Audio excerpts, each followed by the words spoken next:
going to wrap up our Via Creativa theme of becoming light. We've been exploring how we can give birth to the creative light of love in the world. And, so next Sunday we're going to change Vias. It's going to be a new Via, which means...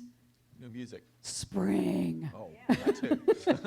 It will be spring by the time... Actually, I think Sunday is the first day of spring. So, yay, spring is here. For those of you with allergies, I apologize. Yellow stuff. Yellow stuff. Yeah, the yellow stuff's already out there. Yep. So when I look back on my life and where it has led me, I realized I didn't plan any of this. This was not my plan at all. My plans included living in Atlanta for the rest of my life, working at CNN until I was old and gray, and then retire as one of the crusty, cynical ex-journalists that I knew I could become one day. I had ambition, aspirations. And it has been said that if you want to make God laugh, tell her your plans. So as I surveyed the journey that led me to this moment, it's me who has to laugh. And thank God that none of whatever I wanted in my life actually ever worked out. Because this journey has been so much better. And it has contained so many more pleasant surprises and blessings, as well as terrible surprises and challenges. But I would not change a minute of it. What I do want to change, however, is the future. Because you see, for many years, I allowed my future to not be written by the holy, but to be written by my ego, which my ego would have me back at CNN, staying in Atlanta, doing all those things. But when the ego writes your future, it cribs from your past, and it drags into the future all of your fears, all of your patterns, all of your old anxieties, and it keeps you stuck in all of those in the present moment. And then it creates your future from that foundation. And I did that for years. I projected my anger and my fear, my cynicism, my arrogance, all of that into the future. But the holy treats this differently. Instead of basing your future on your fears, the holy takes all the blessings, all the beauty, all the higher thoughts and infinite possibilities that you might have had in the past, and it projects those and only those into the future. So the key to maintaining this kind of beautiful future of possibilities, instead of the ego's fearful reruns, is to learn how to be in this present moment.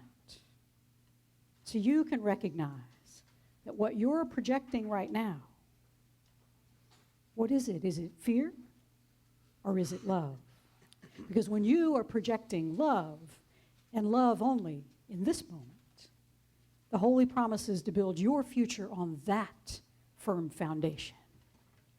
And with a future like that, all you're going to be able to say is, Oh, yeah. I still vividly remember the reaction of each of Jubilee Circle's board members when we walked into this space about 3 years ago for the first time.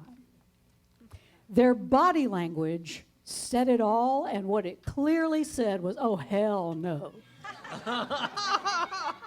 Oh, hell no. Beth was like this. This space once housed a bar called The Cave, and it was aptly named. It was dark, it was dank. The floor was this black and red checkerboard tile. When one of these moves, you can still see it. Where those rooms are right now, it was a big stage with a disco ball. We should have kept that part. Yeah. John Travolta. But you can just imagine, there was No windows. no windows. Yeah, we're getting to that. We're getting to that. There was a bar. There was an actual bar over there. And you can just imagine the conditions of the bathrooms. Oh, my. We found this space because in the months before our very expensive lease was up over on Millwood Avenue, these two sisters, Tricia and Jessica Fopp back there, they started coming to Jubilee after they found us in Natural Awakenings. And they quickly got involved. Tricia said, hey, I play the guitar, and my default answer to everyone who wants to do something is, yeah, come on up. Yeah. And so Trisha joined the band. Whenever people wanted time and talent, man, come on, we'll take it. So as our search for new space came down to the wire, Trisha mentioned that her family owned this strip mall on Two Notch, and they had some space available. And so we visited, and while we were getting desperate to find a new place, most of the board was not really quite that desperate yet. So we thanked them, continued on our search, and it was, however, a landlord's market at that time, and we repeatedly hit dead ends. When the rent was right, the space was small. When the rent was big, and the space was big, and yeah, so we weren't finding what we needed. But as we searched, the FOPs did make some improvements. Mainly, they brought light into the cave with these nice glass block windows. And so I urged the board to come back. Just take another look. And none of them were thrilled. They still were not thrilled, but it was better.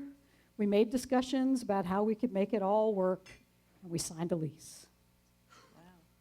It was that amazing mystic and poet and theologian Maya Angelou who once remarked, "You can't really know where you're going until you know where you have been." And with much respect to Ms. Angelou, my own modified version of that quote is, sometimes you don't know where you are until you can see where you have been. Where we have been is important to map out where we want to go next. But it's also important to orient ourselves to where we are in this moment and question whether we want our past to keep dictating our future, or if we need to stop, breathe deeply, observe, get present in this moment, and make some different choices about our direction. Moving into this space is a prime example of how valuable it was for us as a community to stop and look back on where we had been. When Jubilee began some 12 years ago, we shared space. We rented a yoga room at a gym on Millwood once a week. All we had it was for Sunday morning. And we'd come in on those Sunday mornings and we'd set the whole space up. We would align all the chairs. We would lug in all of our musical equipment, an amplifier. This amplifier right here was our sound system 12 years ago. At the end, we'd tear it all down. Every month, every Sunday, build it up, tear it down. We did that for 6 years. When the owner of the gym kicked us out, we again ended up in shared space. We were sharing space with the Columbia Children's Theater in Richland Mall. They were very gracious to offer their amazing space. And by this time, though, we had started having some conversations about how nice it would be to not set up and tear down every Sunday and have our own place, to not have to lug equipment around every week. So we explored shared space again during this search, but all the cons outweighed the pros. And as we stepped out on faith to find our own space, Spirit brought us some financial backers back in that time who helped us fund that new space on Millwood, at least for a while. After I signed the lease at that other place on Millwood, I didn't sleep very well. It was expensive, and the terms of those the terms of that lease put financial responsibility on me if we didn't pay our rent. And so I expressed my worries to the board, and they graciously reminded me of another important point on our spiritual journey. We are never alone. None of us are doing this alone. They assured me that we would be fine. And they were right, we were, because the community was dedicated to making it work, even in that expensive space. And this is true of our personal journeys. We're not on this journey to navel gaze, to do spiritual bypass, to be alone in our rooms. We do this work of transformation for everyone, for the world. And it takes a community to keep us on track, to help us remember that who we are at our core is the light of the world. We are all innocent children of God who are meant to shine that holy love in the world. And this is the message that Jesus was trying to send to the world in this story that we read today about the healing of a blind man. The people around him were concerned. They're asking Jesus, hey, who sinned? Did this man sin? Did his parents sin? What made him be born blind? It must have been sin.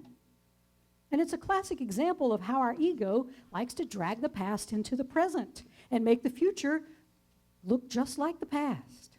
Jesus, though, he reminds those around him, and he reminds us today of who we truly are. We are sinless children of God.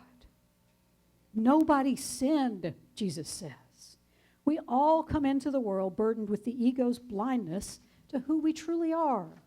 And Jesus reminds them and us of every human's true purpose. He says this, as long as it is day, we must do the works of him who sent me. Night is coming when no one can work. While I am in the world, I am the light of the world. And this is Jesus' reminder that all any of us ever have is this present moment. This is the time when we can stand where we are and we can choose to either face the past, which is known, or the future, which remains unwritten. Do we want to drag our blindness from the past into the future? Or are we ready to have our vision healed in this moment and move forward knowing that our purpose in every moment is to be the light of the world? Night is coming, Jesus said, when no one can work. And that is a warning to not slip back into egoic unconsciousness, living our lives through all of those old patterns and thoughts. We must bring the darkness of the ego to the light. And when we are in that light of this present moment, then we can move in the right direction, away from all the actions that bring more separation in the world and toward paths of unity. And Jesus knows that sometimes you need a little bit of mud in your eye. You need those struggles and challenges of life so you can regain your holy vision and move forward in confidence using our holy light within to clearly illuminate our path. Breathe deeply. Recently, Beth asked me if we had a chance to move back to the yoga studio on Millwood, or even our second spot there on Millwood, would I do it? And I told her no, because we don't have to, and we don't need to. When we reflect on the journey that Jubilee has taken, we can see in this moment that we are right where we are meant to be. Is it the nicest neighborhood? Oh, no. No. Is it the prettiest site on the planet? No. Is it conveniently located for many of our members? No, it really isn't. However, I truly believe that this place has been a miracle for us because it has given us a new perspective on how our spiritual journeys unfold on both the corporate and the personal levels. To grow spiritually, we are constantly called to leave our comfort zones. We left the comfort zone of shared space for our own space, where we were responsible for paying all of the rent. We left the comfort zone of a central location to move way out here into a space that needed to be completely renovated. And we continue to stretch ourselves as a community to make this space as welcoming as possible. There may well come a day when this space is too small, right? Amen. Oh, yeah. And we got to get uncomfortable again and go find a new place for us to grow. Our personal spiritual journeys are the same jubilants. We may feel Spirit calling us in new directions, and the ego starts up on us, and it lists all the drawbacks. Well, I don't like this. It's ugly. It's in a bad part of town. Nobody's going to come because you're too far out. On and on it will go. It's going to tell you what a bad idea your next move is. But this is the moment where you got to move forward in faith and leave the past and its comfort behind. And if you will do that, transformation happens. Just look around this room for proof. We have taken an incredibly uninviting spot. Yeah, it's a miracle. Smelly. It was smelly. It was a bar. It was smelly. So we have taken that spot and we have transformed it into a place that is warm and beautiful and inviting. This is the Holy's promise to us, jubilants. If we move forward into the future, unencumbered by the ugliness of our past, it will make our world and our lives beautiful. It will bring us resources and vision and everything else that is necessary to create beauty in this world. When we walked into this space, Beth had the vision to make it what it looks like right now. And we had so many people walk in and say, "What can I do?" They slung hammers. The fops and Beth tore out that stage. And we put up walls. We had people with the know-how, with the skill to transform that ugliness into something beautiful and useful. We had the resources. We had someone who paid for the whole thing. So we could create beauty. That's what happens. A Course says it's the only thing Spirit ever preserves from our past is its beauty. All of the ugliness is forgotten. Those of you who never stepped foot in this building before it looked like this, you don't even know about its ugliness. All you know about is its beauty. And that's what it should be. Stop looking at the ugliness of your past. It's gone. Its beauty is preserved. If this building can look this beautiful because we have just done away with the ugliness of its past, think of your life. When you stop dwelling on the ugliness of your past and just the beauty. Because that's the foundation that we are called to build on and leave behind all the ugliness. Because once we get a taste of this present beauty, jubilance, you can't go back. Corporately, we can't go back to shared space or other locations now that we have tasted the beauty and the freedom of this place. Individually, we can't go back to our old ego-driven ways once we have touched that divine presence of peace and love and joy within ourselves. Our reading from A Course this morning shows how the holy and the ego use time differently. The Holy Spirit knows that now is the closest approximation of eternity that this world offers. Which means when we are healed from our blindness of the past and we only bring the beauty of our past into this moment, that's the beauty that is extended into the future. How often, jubilants, do we insist on carrying all the ugly baggage from the past into the future? We continue to judge events, people, and places based on their past. This road we are on has a checkered past. How can we appreciate the beauty of a place right now if we're dwelling on the past in this area and insisting that it can affect the futures? Who cares? Who cares about the reputation of Two Notch? Who cares? If we do, then we're always going to feel some sort of taint on this place. But I choose to see it differently. This is a place for us to bring the beauty of the past into the present and the future. What we dwell upon, jubilance, it grows. And I choose to dwell on the beauty that we have created here. And I know this beauty will attract only more and more and more beauty. Dragging the ugliness of the past into the present and the future, that's how the ego uses time. It shows you all the reasons to be fearful, all the reasons to be doubtful, all the reasons to hold grievances, and all the reasons to avoid going forward without all this baggage. It keeps you blind. It keeps you stuck. It blames some illusory past sinfulness for the reasons why you can't move forward.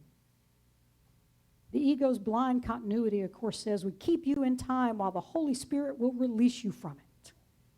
So this is the question for us this morning, jubilants. What kind of future do you want? What kind of future do you want to create for yourself? But what kind of future do we want to create together? Do we want to move together in love, peace, joy, by recognizing the absolutely stunning beauty that we sit in right now?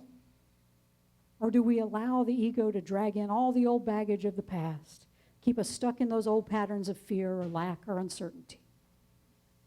In that movie, The Castaway, there's a moment when Tom Hanks' character has put together a raft to leave the island where the plane crash had left him stranded. Y'all remember this movie, right? The volleyball. So as he floats away, Wilson, he's got his volleyball.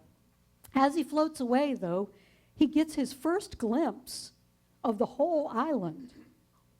This home, this place that had been his home for all this time, and he begins to weep. He's not sad that he's leaving the island. He certainly never, ever, ever wants to see it again. Instead, he weeps with gratitude. He's grateful for the space that the island provided for him so he could survive. And Jubilants, I am grateful. I am grateful for all of the spaces that have held this community. I don't want to go back to any of them. Instead, I want to move forward from this beautiful place that currently holds the space we need for us to grow and transform. So I invite you, Jubilants, stand where you are in your life right now and look back on all the places in your life that have held space for you. Many of those places, like that island, are places you never want to visit ever, ever again.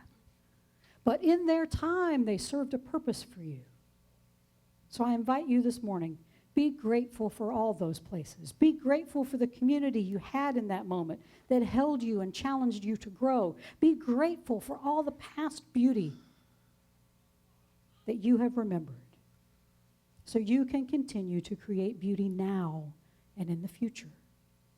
Jubilants, you have made no mistakes along your journey. None at all. I heard a back here. Ponder on that one for me. Okay. You have made no mistakes, none at all. Every decision, every move you have made has brought you to where you are now. Rejoice in all of that. Maybe especially in the parts that the ego calls ugly or brutal, because none of that has to be brought forward into your present now. Only the beauty of your past remains. And with that knowledge, we can allow Spirit to move us into the next part of our journey. St. John of the Cross beautifully reminds us that in each moment, we are exactly where we ought to be. Once I said to God, "How do you teach us?" And God replied, "If you were playing chess with someone who had infinite power and infinite knowledge and wanted to make you a master of the game, where would all the chess pieces be at every moment? Indeed, not only where he wanted them, but where all were best for your development. And that is every situation in one's life." Jubilants, stand in the place where you are and take in all the beauty around you. Because when you do, you will know that this is where you are meant to be. And that will make you say, "Oh,